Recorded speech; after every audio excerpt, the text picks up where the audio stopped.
وَلَآمُرَنَّهُمْ فَلَيُغَيِّرُنَّ خَلْقَ اللَّهِ.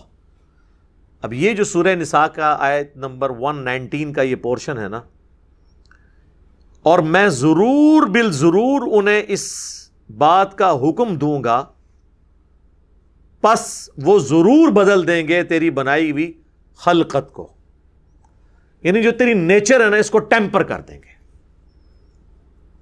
اب یہ نیچر ٹیمپر کرنا یعنی ایک جانور سینگوں والا ہے، آپ نے اس کے سینگ توڑ دیے، نیچر ٹیمپر کر دی اس کی. کان تھے کاٹ دیے، نیچر ٹیمپر کر دی. یعنی جس چیز پہ قدرت نے اس کو بنایا تھا اس کو آپ نے توڑ دیا، اس رول کو توڑ دیا. یہ تمام کام جن میں آپ نیچر کی مخالفت کرتے ہیں وہ چیزیں شیطانی اعمال ہیں. اب اس میں کئی ایک اعمال آتے ہیں. مثال کے طور پر صحیح مسلم میں حدیث ہے 10 چیزیں فطرت سے ہیں، ان میں ایک ہے داڑیاں بڑھانا. اب داڑھی مڈانا بھی فطرت کو بدلنا ہے، کیونکہ مرد کو اللہ نے داڑھی دی ہے اور عورت کو داڑھی نہیں دی. تو اب داڑھی کا مرد کے چہرے پر اگنا یہ اس کی فطرت ہے، نیچر ہے جس پہ اس نے اللہ نے اس کو پیدا کیا ہے. ایٹ لیسٹ اتنی داڑھی رکھنا جسے عرف عام میں داڑھی کہا جائے، یعنی آپ سمجھ لیں آدھا انچ، جس سے چہرے کی کھال چھپ جائے. یہ مرد کے لیے فرض ہے. مٹھی رکھے سنت ہے، افضل ہے، لیکن کم از کم اتنی داڑھی رکھنا ضروری ہے تاکہ وہ مخالفت کرے اس چیز کی جو اللہ تبارک و تعالیٰ نے جس چیز کو شیطانی کام کہا ہے، کہ شیطان نے کہا تھا میں خلقت کے بگاڑنے کے اوپر ان کو لگا دوں گا. اس کو سپورٹیو حدیث ہے بخاری اور مسلم دونوں کی کہ نبی علیہ السلام نے ان مردوں پر لعنت فرمائی جو عورتوں کی مشابہت اختیار کریں، ان عورتوں پر جو مردوں کی مشابہت کریں ان پر بھی لعنت فرمائی. آپ کو کئی مرد نظر آئیں گے وہ اپنے کانوں میں بالیاں ڈال کے پھرتے ہیں. اچھا وہ یہ سمجھ رہے ہوتے ہیں ہم بڑے ڈومیننٹ ہیں. کوئی بھی سلجھا ہوا انسان ایسے بندے کو دیکھ کے کوئی امپریس تو نہیں ہوتا. آج تک آپ میں سے کوئی بندہ اس میں تھوڑی سی عقل امپریس ہوتا ہے کہ یار کہ کان ٹوٹا جائے، اور وہ اپنے میں سمجھ رہا ہوتا ہے میں پتہ نہیں کیا توپ چیز بن گیا ہوں. اب کانوں میں بالیاں ڈال لی ہیں، عورتوں کی مشابہت اختیار کی، تو لعنت کا مستحق. اسی طریقے سے آپ دیکھیں کئی لوگ ہیں وہ ہاتھوں میں کڑے پہنتے ہیں. اب ہاتھ میں کڑا پہننا اور زیورت کی ایک قسم کی ایک ریزمبلنس اختیار کرنا، ہم تو یقین کر ہم نے تو وہ کبھی چین والی گھڑی نہیں پہنی اسی ڈر سے کہ یار میں اس میں فتویٰ نہیں لگاتا کیونکہ اس میں تو گھڑی آ جاتی ہے، لیکن بہرحال پھر بھی شروع میں تو احمد بریلوی صاحب تو وہ کہتے تھے یہ عورتوں کی مشابہت ہے، چین والی گھڑی وہ نہیں پہنتے تھے، اس کو مشابہت سمجھتے ہوئے کہ زیور کے قریب ہے، میٹل تو ہے نا، لیکن گھڑی کی وجہ سے اس کے اوپر سے وہ حکم اتر جاتا ہے. ظاہر ہے وہ چوڑی یا اس میں آپ کا کڑا اس میں تو نہیں، اس کیٹیگری میں فال نہیں کرتا. اس طرح بعض مرد بال اتنے لمبے رکھ لیتے ہیں کہ وہ اس سے نیچے چلے جاتے ہیں، شولڈر تک ٹچ کریں گے سنت ہے، شولڈر کو کراس کریں گے وہ عورتوں کے ساتھ مشابہت آ جائے گی، وہ حرام ہے. اور عورت شولڈر کے نیچے رکھے گی، اس سے جیسے ہی اوپر کرے گی یا ٹچ کروانے تک اس حد تک رکھے گی وہ مردوں کی مشابہت ہو جائے گی. تو یہ والی اسی طریقے سے کپڑے پہننے میں بھی ہے. جس طرح آج کل نعت خوانوں نے ایسے عجیب کپڑے پہنے ہوتے ہیں کہ یعنی جب تک آپ اس کی شکل نہ آپ کسی کے سامنے کریں، نچلا دھاڑا آپ دکھائیں تو وہ پتہ نہیں چلتا یہ مرد ہے یا عورت ہے جس نے یہ کپڑے پہنے ہوئے. پہلے تو یہ صرف پہنتے تھے ہمارے یہ جو سنگر حضرات ہیں، لیکن اللہ کے فضل سے یا بلکہ کہنا چاہیے اللہ کے غضب سے نعت خواں تو جو ہے سنگرز کو بھی چھوڑ گئے، وہ پھر بھی کوئی ڈیسنٹ لباس پہنتے ہیں.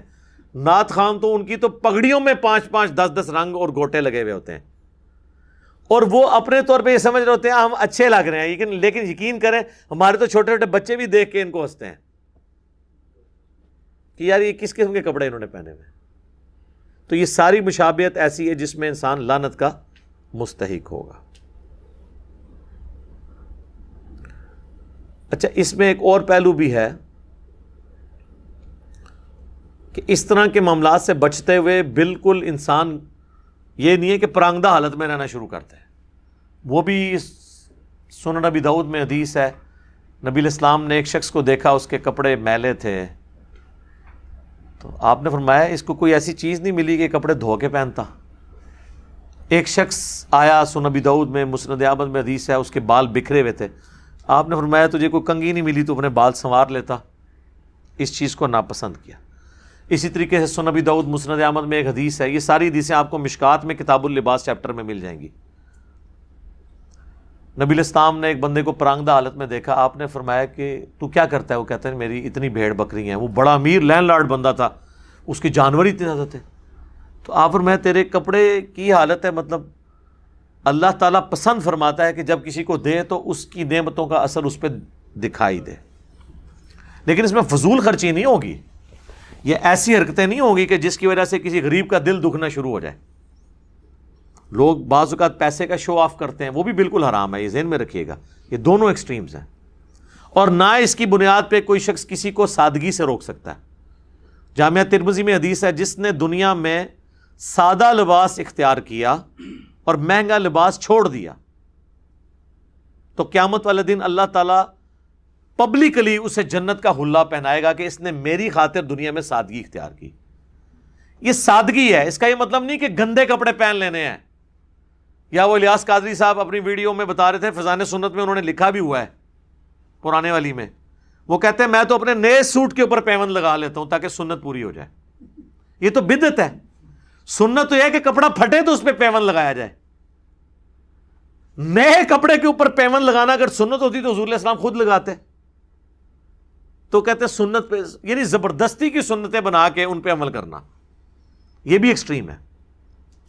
دوسری طرف یہ بھی سنن نبی داؤد میں حدیث ہے، جس نے دنیا میں شہرت کا لباس پہنا قیامت والے دن اللہ اسے ذلت کا لباس پہنائے گا. اب شہرت کا لباس کون سا ہے؟ جس میں تکبر ہو، لوگوں کو نیچا دکھانا مقصود ہو. اب یہ دیکھ لیں ہمارے کئی پولیٹیشنز ہیں، میل فیمیل، آپ دیکھیں 40-40 لاکھ کے پرس انہوں نے اٹھائے ہوئے ہیں، 20-20 لاکھ کی گھڑیاں پہنی ہوئی ہیں، اور پھر باقاعدہ جب اپنے انٹرویو کرتے ہیں تو صحافیوں سے لکھواتے ہیں کہ لکھو یہ فلاں برانڈ کا ہے، یہ وہ. یہ تو حرام ہے، چاہے حلال کی کمائی کا بھی ہے نا، اس طرح کی نمائش کرنا حرام ہے. صحیح مسلم میں حدیث ہے، جس کے دل میں رائی کے دانے کے برابر بھی تکبر ہوا وہ جنت میں نہیں جائے گا. تو صحابہ ڈر گئے، ان کا یا رسول اللہ بعض اوقات انسان کی خواہش ہوتی ہے اس کے کپڑے جوتے لباس اچھا ہو، تو کیا یہ تکبر میں آئے گا؟ آپ نے فرمایا یہ تکبر نہیں ہے. اللہ بھی خوبصورت ہے اور خوبصورتی کو پسند فرماتا ہے.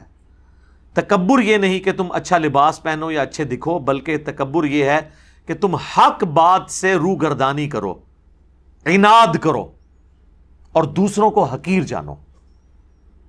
یعنی کس شخص کو پتہ چل گیا کہ قرآن میں یہ لکھا ہے اور اب اس کو نہیں مان رہا، چاہے وہ یہ کہہ رہا ہے کہ جی میرے بزرگ یہ کہتے تھے میں یہ کیوں مانوں، اس کا مطلب ان کو مجھ سے بہتر آتا ہوگا. یہ تکبر ہے. ایک بندے کو پتہ چل گیا بخاری مسلم میں نماز کا طریقہ یہ لکھا ہے، اب وہ اتنی اکڑ میں آیا کہ وہ بجائے اس سنت پہ عمل کرنے کے معاشرے کے ڈر سے سنت کو چھوڑ رہا ہے، تو اس کے اندر تکبر ہے، کیونکہ وہ اللہ کے سامنے اکڑ رہا ہے. عاجزی اللہ کے سامنے کرنی تھی، وہ کی ہوئی ہے عوام کے سامنے، کہ عوام کے ڈر سے نماز نہیں پڑھا رفع الیدین کے ساتھ. عوام کے سامنے تو کوئی آپ نے عاجزی نہیں کرنی ہوتی، عاجزی تو اللہ کے لیے. عوام کے لیے صرف یہ کہ عوام کے سامنے آپ نے کوئی ایسی حرکت نہیں کرنی کہ ان کو آپ ذلیل کریں. آپ نے اچھا لباس پہننا ہے پہنے، لیکن اس کی بنیاد پہ کسی کی غربت کا مذاق نہ اڑائیں. جو ہے نا کہ دوسروں کو حقیر جاننا. اور دیکھیں اللہ نے کیسا غرور توڑا ہے ہمارا. نماز میں صحیح بخاری میں حدیث ہے، نبی علیہ السلام یعنی صفوں کو سیدھا کرواتے تھے تو پاؤں سے پاؤں کو ملا دیتے تھے فزیکلی. یلزقو کے الفاظ ہیں، فزیکلی ملاتے تھے. اور اس چیز کا آپ کو ادھر تو اتنا احساس شاید نہ ہو.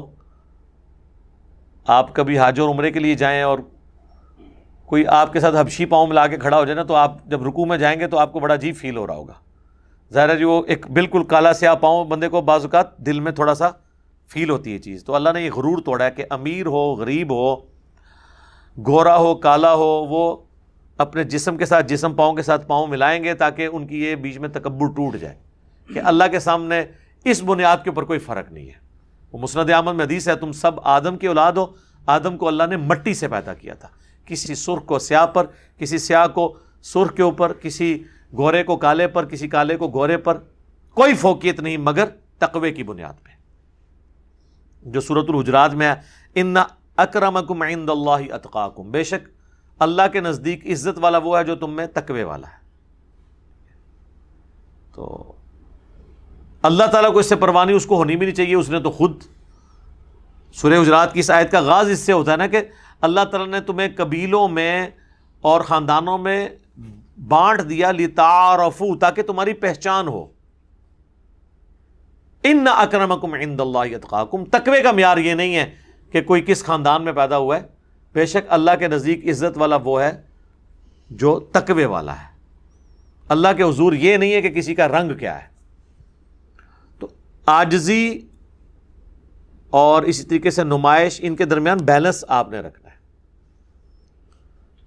باقی شہرت کے لباس سے جس حد تک بچ سکتے ہیں وہ بچیں۔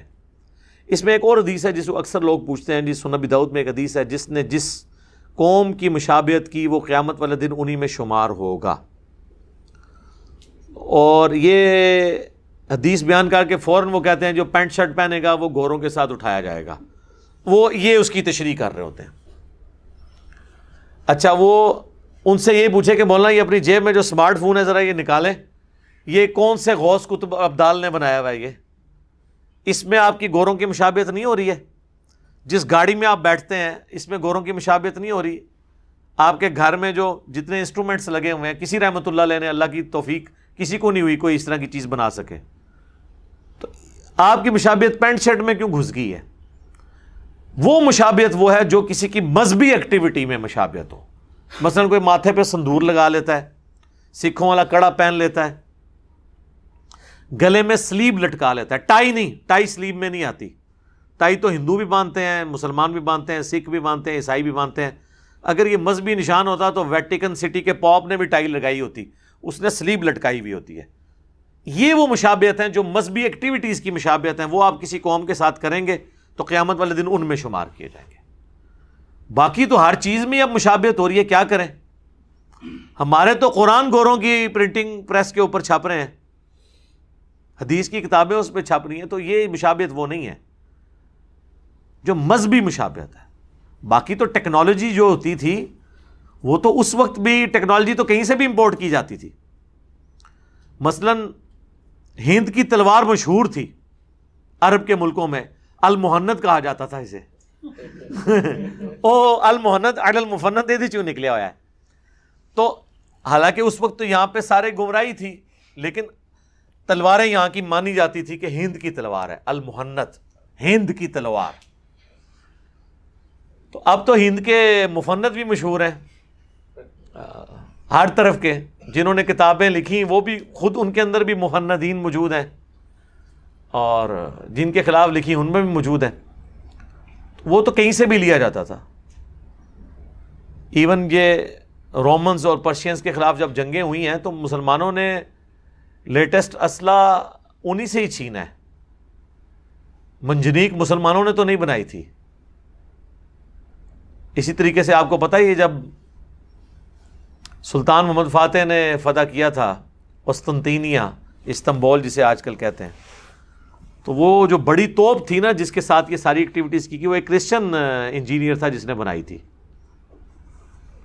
انجینئر نے بنائی سی، عالم دین کو نہیں بانٹ سکی سی، وہ مشہور بندہ تھا، اتنی پیمنٹ پہ اس بندے کو انہوں نے بلایا تھا، ہے کرسچن تھا لیکن اس نے مسلمانوں کا ساتھ دیا۔ تو ٹیکنالوجی تو آپ کسی سے بھی لے سکتے ہیں، یہ جو مشابہت منع ہے وہ ریلیجس ایکٹیویٹیز میں نہیں۔ اس طریقے سے غیر مسلموں کی آپ عبادت گاہوں میں وزٹ کے لیے تو جا سکتے ہیں، لیکن جو وہ ایکٹیویٹیز شرکیہ پرفارم کر رہے ہیں اس کا حصہ آپ نہیں بن سکتے، وہ پھر آپ اس مشابہت میں آ جائیں گے جس کے بارے میں اتنے سخت احکامات ہیں۔ باقی اس میں تو کئی ایک باتیں ہیں جو کی جا سکتی ہیں۔ یہاں پہ میں اس ٹاپک کو کنکلوڈ کرنے سے پہلے ایک حدیث بیان کر دوں جو میری فیوریٹ حدیث ہے۔ صحیح بخاری صحیح مسلم دونوں میں حدیث موجود ہے۔ ایک عورت سیدنا عبداللہ ابن مسعود کے پاس آتی ہے اور کہتی ہے کہ حضرت میں نے سنا ہے کہ آپ ایسی عورتوں پر لعنت کرتے ہیں جو ٹیٹو بنواتی ہیں، گدواتی ہیں، اور خوبصورت دکھنے کے لیے دانتوں کے درمیان گیپ بنواتی ہیں، اور چہرے کے بال اکھاڑتی ہیں پلکنگ کے ذریعے. عورت وہ بال تو اکھاڑ سکتی ہے جو مردوں کی مشابہت والے ہوں، جیسے مونچھیں، لیکن یہ بال نہیں اکھاڑ سکتی. تو ان 3 قسم کی عورتوں پہ آپ لعنت کرتے ہیں. تو عبداللہ ابن مسعود نے فرمایا میں کیوں نہ ایسی عورتوں پہ لعنت کروں جن عورتوں پہ قرآن میں اللہ نے لعنت کی ہے. ہائے ہائے ہائے. وہ عورت آگے سے کوئی انڈیا پاکستان کی کوئی عاشق رسول نہیں تھی، نہ دی جو کچھ بھی ہے تیرے محبوب کی امت سے ہیں. اس نے قرآن پڑھا ہوا تھا، اس نے کہا حضرت میں نے پورا قرآن پڑھا ہے، مجھے تو قرآن میں ایسی کوئی آیت نہیں ملی ہے جو آپ. اچھا میرا خیال ہے آج کل کی تو عورت کوئی سوال بھی نہیں کر سکتی کسی عالم دین سے. آپ بولڈنس کا لیول دیکھیں. عبداللہ ابن مسعود، بخاری مسلم میں آیا کہ 4 بندوں سے قرآن سیکھو اگر سیکھنا ہے، ان میں ایک عبداللہ ابن مسعود ہے. اور صحیح بخاری میں آتا ہے عبداللہ ابن مسعود کہتے ہیں اگر مجھے پتا ہوتا نا کہ دنیا میں کوئی مجھ سے زیادہ قرآن جانتا ہے. اچھا ان کو کسی نے نہیں کہا بڑی متکبرانہ گلاں کر رہے ہیں، یہ انہوں نے اپنی جس فیلڈ میں اپنا ٹائم لگایا تھا ان کو فخر تھا. اس کے اگینسٹ انہوں نے کسی سے چندہ بک نہیں اس کو دی کہ جا کے پیسے لے کے آ کے مجھے سب، انہوں نے بتایا کہ میں نے ایک محنت کی ہے. تو بخاری کے الفاظ ہیں اگر مجھے پتا ہو نا کہ مجھ سے زیادہ کوئی قرآن جانتا ہے، میں اپنے اونٹوں کے جگر جلا کے نا وہاں پہ پہنچوں اس سے قرآن سیکھنے کے لیے. میں نے 80 صورتیں حضور کے پیچھے سن کے یاد کی ہیں. 80 صورتیں 114 میں سے ڈائریکٹ حضور سے سن کے. آپ تو مدرسوں میں حفظ کرواتے ہیں. اس شخص کے بارے میں سوچیں جو حضور کے پیچھے نماز تہجد میں سن کے 80 صورتیں اس نے زبانی یاد کر لی ہیں. تو وہ اتنا بڑا عالم ہے اور وہ عورت کہہ رہی ہے کہ حضرت میں نے پورا قرآن پڑھا ہے، قرآن میں تو مجھے کوئی ایسی آیت نہیں ملی ہے. یعنی ریفرنس مانگ رہا ہے. یہاں آپ اکابرین سے، مفتیات سے، بزرگان دین سے ریفرنس مانگ کے دیکھیں، وہ کہتے ہیں مجھے پتہ لگ گیا کہ ڈسلیشن تو بول رہے ہیں. تو عبداللہ ابن مسعود نے فرمایا کہ کیا تم نے قرآن میں یہ نہیں پڑھا سورۃ الحشر کی آیت وما آتاکم الرسول فخذوہ وما نہاکم عنہ فانتہوا، جو رسول اللہ تمہیں دیں وہ تم لے لو اور جس سے منع فرما دیں اس سے رک جاؤ. تو رسول اللہ نے ہی لعنت فرمائی ہے ایسی عورتوں پہ جو ٹیٹو بنواتی ہیں، گدواتی ہیں جسم میں، یا دانتوں میں گیپ بنواتی ہیں. یہ اللہ کی خلقت کو تبدیل کرتی ہیں. اچھا اس میں الفاظ یہ ہیں کہ اللہ کی بنائی ہوئی خلقت کو بدلتی. اب کسی کے دانت ٹیڑھے ہیں نا وہ سیدھے کروا سکتا ہے، وہ خلقت کو بدلنا نہیں ہے، یہ ذہن میں رکھیے گا. وہ تو اس کی ڈیمیج خلقت ہے. اسی طریقے سے جن چیزوں میں حکم ہے خلقت کو بدلنے کا، وہاں پہ خلقت کو بدلنا ہی فطرت ہے. مثلا بخاری مسلم میں حدیث ہے 5 چیزیں فطرت سے ہیں: مونچھیں پست کرنا، ختنہ کروانا، بغلوں کے بال صاف کرنا یا اکھیڑنا، زیر ناف بال صاف کرنا. یہ ساری کی ساری چیزیں کیا ہیں؟ خلقت ہے. حالانکہ خلقت کو بدلا جا رہا ہے. اب جب کسی کا ختنہ ہوتا ہے تو وہ نیچرل جو پیدا ہوا ہے اس سے تو وہ ہٹا کے کر رہے ہیں. اور ناخن کاٹنا، 5 چیزیں: مونچھیں، بغلوں کے بال، زیر ناف 3، چوتھی چیز ختنہ، اور 5ویں چیز ناخن کاٹنا. اب ناخن تو خلقت میں اگ رہے ہیں لیکن اس کو کاٹنا جو ہے فطرت ہے. یہ اللہ نے کاٹنے کو فطرت بنا دی ہے. اور وہ صحیح مسلم میں حدیث ہے، انس ابن مالک کہتے ہیں نبی علیہ السلام نے ہمیں حکم دیا کہ ہم 40 دن کے اندر ایک دفعہ ضرور اپنے ناخن کاٹیں گے اور زیر ناف بال اور بغلوں کے بال صاف کریں گے، کم از کم 40 دن، اس سے لمبا گیپ نہ آئے. تو وہ عبداللہ ابن مسعود کہتے ہیں کہ نبی علیہ السلام نے خلقت بدلنے والی عورتیں جو 3 طریقے سے خلقت بدلتی ہیں، ٹیٹو بنوا کے، دانتوں میں گیپ بنوا کے، یا چہرے کے بال اکھاڑ کے، یا پلکنگ کر کے، یا آئی بروز بنا کے، آپ یہ آج کے ماڈرن دور میں.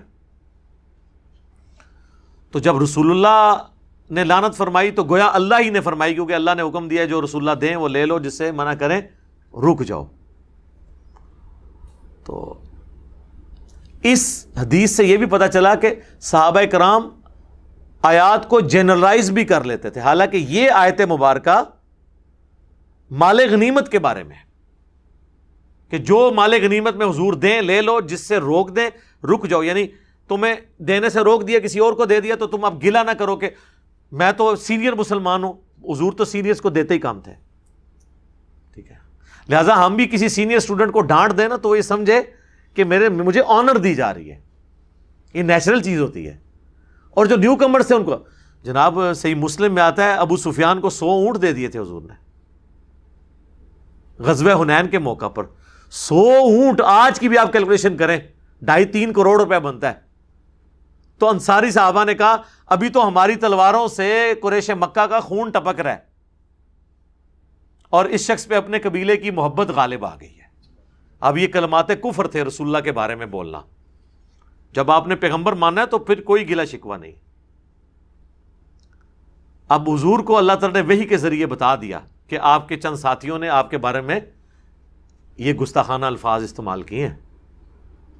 اچھا وسوسے کی حد تک تو ٹھیک تھے, زبان پہ نہیں لانے چاہیے تھے, جا کے حضور سے پوچھ لیتے کہ پوری زندگی قربانی ہم دیتے رہے, اور جن لوگوں کا خون ہماری تلواروں سے ابھی بھی ٹپک رہا ہے انہوں نے عین موقع پہ اسلام قبول کر لیا ہے, اور جب مال غنیمت ہے تو انہی کو دے دیا ہے. حالانکہ حضور نے تالیف قلب کے لیے دیا تھا تاکہ ان کو اسلام میں پکا کریں. تو نبی علیہ السلام نے بلا کے کہا تم نے یوں بات کی ہے. انہوں نے کہا یا رسول اللہ کی ہے. تو آپ نے فرمایا کیا تم اس پہ راضی نہیں ہو, یہ دنیا کا مال لے جائیں اور تم اللہ کے نبی کو لے جاؤ. پھر آپ فرمایا میرا جینا مرنا انصار کے ساتھ ہے. پوری دنیا ایک گھاٹی میں چلے اور انصار دوسری گھاٹی میں انصار کے ساتھ چلوں گا. تو انہوں نے کہا اللہ کے رسول ہم آپ پہ راضی ہیں, ہمیں آپ چاہیے. پھر انہوں نے کہا یا رسول اللہ آپ ہمیں معاف کر دیں, ہمارا عذر قبول کر لیں, ہم نے آپ کے بارے میں اس طرح کا جملہ بول دیا. آپ فرمایا اللہ اور اس کا رسول تمہارا عذر قبول کرتے ہیں. یہ ہوتے 295C لگوا دیتے. یہ کہتے ہیں کہ جب ایک دفعہ گستاخی ہو جائے نا تو اسے قتل ضرور کیا جائے گا, اس کی توبہ وہ قتل ہی ہوگی. ان کے تحت وہ سارے صحابہ انصار مدینہ قتل ہونے چاہیے تھے جنہوں نے یہ بات کر دی تھی, کیونکہ عذر. پھر وہ اگلا بہانہ کریں گے نہیں حضور خود تو معاف کر سکتے تھے, ہم نہیں معاف کریں گے. بلکہ اگلے دن ایک مولوی کا میں سن رہا, وہ تو کہہ رہا تھا ہاں اللہ کے حضور معافی ہو جائے گی لیکن ہم نہیں معاف کریں گے. واہ واہ تہاڈا ایڈا سٹیٹس ہے, گلاں سنو انہاں دیاں. آگے وہ عورت کہنے لگی عبداللہ ابن مسعود کو, اب ساری باتیں ختم ہو گئی. اس نے کہا جی ہم نے تو سنا آپ کی بیوی بھی یہ تینوں کام کرتی ہے. یعنی کوئی کلپ چڑھا ہوگا ان کی بیوی کے بارے میں اس زمانے میں. یہاں پہ بھی لوگ ایک دوسرے کے خلاف کلپ چڑھا دیتے ہیں. تو عبداللہ ابن مسعود نے کہا اندر جاؤ میری بیوی کو دیکھ لو. وہ اندر گئی, شرمندہ ہو کے باہر نکلی. ان کا کہ آپ کی بیوی میں ایسی کوئی چیز نہیں ہے, نہ وہ ٹیٹو بنواتی ہے, نہ یہ, اور نہ پلکنگ. تو آپ نے فرمایا کہ سن لے اگر وہ یہ کام کرتی ہوتی پھر ابن مسعود کی بیوی نہ ہوتی, کہ اللہ کے نبی کی نافرمان ہو اور وہ میری بیوی ہو, یہ ہو ہی نہیں سکتا. ٹھیک ہے. اچھا اس حدیث میں کتنے لیسنز ہیں یار. اس حدیث پہ 1 گھنٹہ گفتگو ہو سکتی ہے. کیا کچھ نہیں مل رہا ہے اس حدیث سے, کہ صحابہ کرام احادیث کو جنرلائز کر کے, آیات کو جنرلائز کر کے گاڈ اورینٹڈ ہوتے تھے, اس میں سے وہ رزلٹ نکالتے تھے. اللہ تعالیٰ سے دعا ہے جو حق بات میں نے کہی اللہ تعالیٰ ہمارے دلوں میں راسخ فرمائے. اگر جس بات میں میرے منہ سے کوئی غلط بات نکل گئی تو اللہ تعالیٰ ہمارے دلوں سے دھو ڈالے, ہمیں معاف بھی فرما دے, ہمیں کتاب و سنت کی تعلیمات پر عمل کر کے دوسرے بھائیوں تک پہنچانے کی توفیق عطا فرمائے. سبحانک اللہم و بحمدک اشہد ان لا الہ الا انت استغفرک و اتوب الیک وما علینا الا البلاغ المبین. آمین.